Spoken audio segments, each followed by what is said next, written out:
ओम नमः शिवाय। ओम नमः शिवाय। हे माता पार्वती, पिता शिव शंकर, भगवान गणेश नमो नमः। हे माता पिता, मैं आपके चरणों में कोटि कोटि नमन करता हूँ माँ। आपकी करुण कृपा से शिव पुराण की रुद्र संहिता में किस प्रकार भगवान शिव की अनुकंपा से एक चोर धन का स्वामी और यक्षों का राजा कुबेर बना। हे माँ, जो कोई भक्त इस कथा का श्रवण करेगा या पाठ करेगा, उसकी सारी मनोकामनाएं पूर्ण होगी और उसके जीवन का कल्याण कल्याण होगा। सूत जी कहते हैं, मुनीश्वर नारद जी ने ब्रह्मा जी से पूछा, भगवान एक चोर भगवान शिव की कृपा से कुबेर बना, यक्ष का स्वामी और धन का स्वामी बना। हे पिता परमेश्वर, हे ब्रह्मदेव, हे विधाता, मुझे ये कथा सुनाइए। तब ब्रह्मा जी ने कहा, नारद, काम्पिल्य नगर में यज्ञदत्त नाम से प्रसिद्ध एक ब्राह्मण रहते थे, जो बड़े सदाचारी थे। उनके एक पुत्र हुआ जिसका नाम गुणनिधि था। वह बड़ा ही दुराचारी और ज्वारी हो गया था। पिता ने अपने उस पुत्र को त्याग दिया। वह घर से निकल गया और कई दिनों तक भूखा भटकता रहा। एक दिन वह नैवेद्य चुराने की इच्छा से एक शिव मंदिर में गया। वहाँ उसने अपने वस्त्र को जलाकर बत्ती बनाई और उसको शिवालय में उजाला करके उसने उस प्रसाद को देखा जो कि भाई कहीं कुछ खाने को है। तब यह उसका दीपदान हो गया और वो चोरी में पकड़ा गया। उसे प्राण दंड मिला और अपने कर्मों के कारण वह यमदूतों द्वारा बांध कर ले गया। इतने ही भगवान शंकर के पार्षद वहां आ पहुंचे और उन्होंने उनके बंधन से छुड़ा दिया। शिव गुणों के संग से उसका हृदय शुद्ध हो गया था। अतः वह उन्हीं के साथ तत्काल शिवलोक में चला गया। वहाँ सारे दिव्य भोगों का उपभोग तथा उमा महेश्वर का सेवन करके कालांतर में वह कलिंग राज अरविंदम का पुत्र हुआ। वहाँ उसका नाम था दम। वह निरंतर भगवान शिव की सेवा में लगा रहता था। बालक होने पर भी वह दूसरे बालकों के साथ शिव का भजन किया करता था। वह क्रम से युवा अवस्था को प्राप्त हुआ और पिता के परलोक गमन के पश्चात वह राज सिंहासन पर बैठा। शिवालयों में दीपदान करते रहे और समस्त ग्रामाध्यक्ष को बुलाकर आदेश दिया कि जितने भी गांव में शिवालय हैं उनमें सब में रोज दीपदान होना चाहिए। इस प्रकार उन्होंने दीपदान की प्रथा चलाई और सभी मंदिरों में दीप जलाकर और पूजा अर्चना करने लगे। इस प्रकार दीपदान करता हुआ धर्म करता हुआ और दीपदान की वासना से युक्त होने के कारण उन्होंने शिवालय में बहुत से दीप जलवाए और उनके फलस्वरूप जन्मांतर में वे रत्न में दीपों के प्रभाव के आश्रय हो अलकापुरी के स्वामी हुए।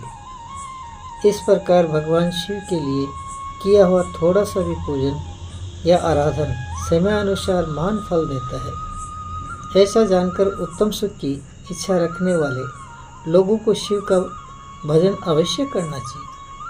वह दीक्षित का पुत्र जो सदा सब प्रकार के अधर्मों में ही रचा पचा रहता था, देव योग से शिवालय में धन चुराने के लिए गया और उसने स्वार्थवश अपने कपड़े को दीपक की बत्ती बनाकर उसके प्रकाश से शिवलिंग के ऊपर का अंधेरा दूर कर दिया। इस सत्कर्म के फलस्वरूप वह कलिंग देश का राजा हुआ और धर्म में उसका अनुराग हो गया। फिर दीप की वासना का उदय होने से शिवालय में दीप जलवाकर पूरे ग्राम में समस्त ग्रामाध्यक्ष को कह दिया कि जहाँ जहाँ शिव का मंदिर है वहाँ दीप होना चाहिए। इस प्रकार उन्होंने भगवान शिव के साथ मित्रता हो गई और वह प्रसंग में वर्णन करता हूँ। इस प्रकार उसको दिक्पाल की पदवी प्राप्त हुई और भगवान शिव से मित्रता हो गई। नारद, पहले के पद्म काल की बात है, मुझ ब्रह्मा के मानस पुत्र पुलस्त्य से विश्रवा का जन्म हुआ और विश्रवा के पुत्र वैश्रवण कुबेर हुए और उन्हें पूर्व काल में अत्यंत उग्र तपस्या के द्वारा त्रिनेत्रधारी भगवान महादेव शिव को आराधना करके विश्वकर्मा की बनाई हुई इस अलकापुरी का उपभोग किया। जब वह कल्प व्यतीत हो गया और मेघवान कल्प आरंभ हुआ, उस समय वह यज्ञदत्त का पुत्र और प्रकाश का दान करने वाला था कुबेर के रूप में अत्यंत दूसरे तपस्या करने लगा। दीपदान मात्र से मिलने वाली शिव भक्ति के प्रभाव को जानकर वह शिव की चित प्रकाशिका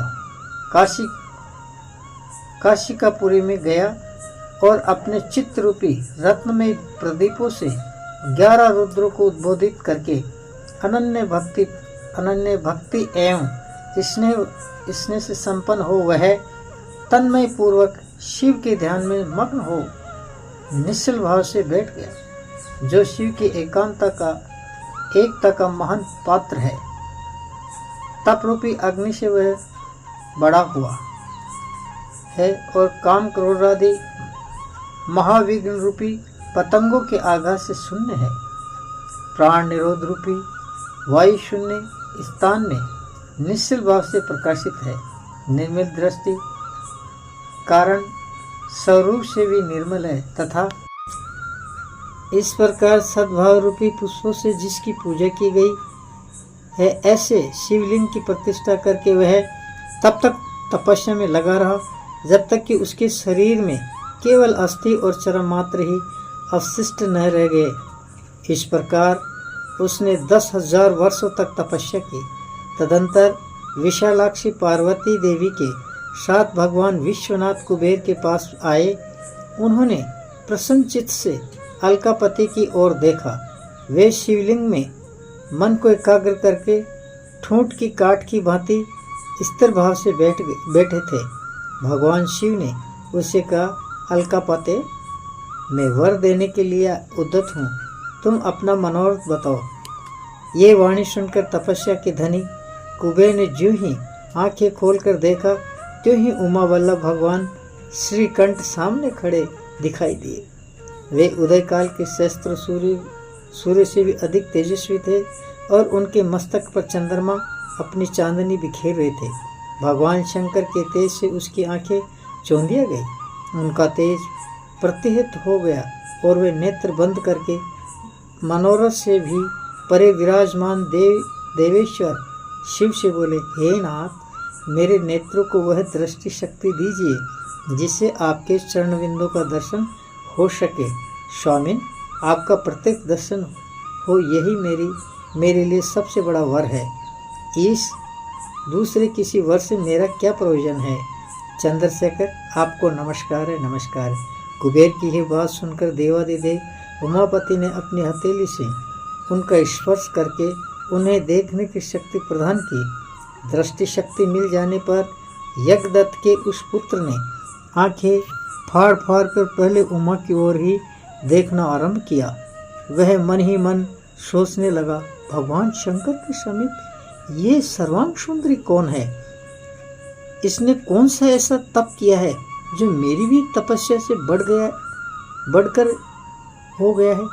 यह रूप, यह प्रेम, यह सौभाग्य और यह असीम शोभा सभी अद्भुत है। वह ब्राह्मण कुमार बार बार यही कहने लगा। जब वह बार बार यही कहता हुआ वह क्रूर दृष्टि से उनकी ओर देखने लगा, तब वामा के अवलोकन से उसकी बाईं आंख फूट गई। तदंतर देवी पार्वती ने महादेव जी से कहा, प्रभु, ये दुष्ट तपस्वी बार बार मेरी ओर देखकर क्या बक रहा है? आप मेरी तपस्या के तेज को प्रकट कीजिए। देवी की यह बात सुनकर भगवान शिव हंसते हुए उनसे कहा, उमे, यह तुम्हारा पुत्र है, ये तुम्हें क्रूर दृष्टि से नहीं देखता, अपितु तुम्हारी तप संपत्ति का वर्णन कर रहा है। देवी से ऐसा कहकर भगवान शिव पुनः उस ब्राह्मण कुमार से बोले, वत्स, मैं तुम्हारी तपस्या से संतुष्ट होकर मैं वर देता हूँ, तुम निधियों के स्वामी और गुह्यों के राजा हो जाओ। सुवर्त, यक्षों, किन्नरों और राजाओं के भी राजा होकर पुण्य जनों के पालक और सबके लिए धन के दाता बनो। मेरे साथ तुम्हारी सदा मैत्री बनी रहेगी और मैं नित्य तुम्हारे निकट निवास करूंगा। मित्र, तुम्हारी प्रीति बढ़ाने के लिए मैं अलका के पास ही रहूंगा। आओ, इन उमा देवी के चरणों में साष्टांग प्रणाम करो, क्योंकि ये तुम्हारी माता है। महाभक्त यज्ञदत्त कुमार, तुम अत्यंत प्रसन्न चित्त से इनके चरणों में गिर जाओ। ब्रह्मा जी कहते हैं, नारद, इस प्रकार वर देकर भगवान शिव ने पार्वती देवी से फिर कहा, देवेश्वरी, इस पर कृपा करो। तपस्विनी, ये तुम्हारा पुत्र है। भगवान शिव का ये कथन सुनकर जगदम्बा पार्वती ने प्रसन्नचित्त हो यज्ञदत्त कुमार से कहा, वत्स, भगवान शिव में तुम्हारी सदा निर्मल भक्ति बनी रहे। तुम्हारी बाएं आँख फूट गई, इसलिए एक ही पिंगल नेत्र से युक्त रहो। महादेव जी जो वर दिए हैं वे सब उसी रूप में तुम्हें सुलभ हो। बेटा, मेरे रूप के प्रति ईर्ष्या करने के कारण तुम कुबेर नाम से प्रसिद्ध होगे। इस प्रकार कुबेर को वर देकर भगवान महेश्वर पार्वती के साथ अपने विश्वेश्वर धाम में चले गए। इस तरह कुबेर ने भगवान शंकर की मैत्री प्राप्त की और अलकापुरी के पास जो कैलाश पर्वत है वहाँ रहकर भगवान शिव का निवास हो गया। इसीलिए मेरे भोलेनाथ बड़े परम दयालु परम उदार है। जब वो एक चोर को कुबेर बना सकते हैं, यक्षों का स्वामी बना सकता है, तो मेरे भोला कितना भोला है, कितना भक्त वत्सल और दयालु कर्माकर है। वो अपने छोटे से क्रम में भी इतना कुछ दे देते हैं कि वो भक्त उनको संभाल ही नहीं पाता। हे दयालु दया निदान, हे दया के सागर, हर जीव पे आपकी करुणा बनी रहे। यही बालक शिवदास की आपके चरणों में कोटि कोटि नमन है। ओम नमः शिवाय, ओम नमः शिवाय, ओम नमः शिवाय, ओम नमः शिवाय, ओम नमः शिवाय।